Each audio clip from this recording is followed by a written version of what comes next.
appreciate the invite, but I am not going to say something I don't mean. And she's like, what are you talking about? I said, they want me to change my speech all around. She goes, Sean, you know what?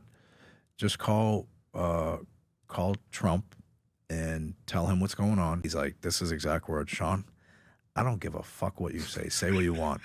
And I'm like, all right. And that's a true story. And I went there and I delivered the speech. Give him a hug and then slap him, right?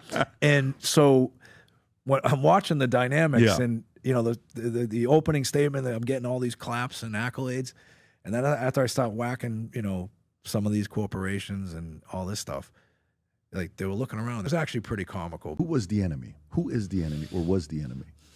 Well, there's a lot of enemies out there. I mean, I'm talking specific to a Teamster president or member. Who's the enemy? So when I was growing up, the enemy in 1980 was the legislatures who introduced and passed bipartisan deregulation of the trucking industry. We provide the goods and services. We keep America moving.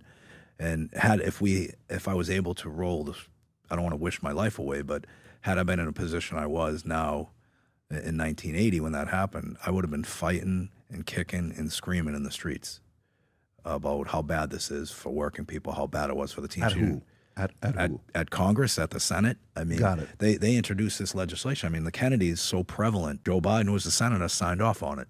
You know, and so that was my opinion back then. That was the enemy. The enemy now is corporate America, and not all of them, but you know, the corporations like Amazon. Amazon, for instance, I mean, they are despicable on what they do to working people. They're despicable how they treat their people, and you know, that's probably the biggest enemy we have right now.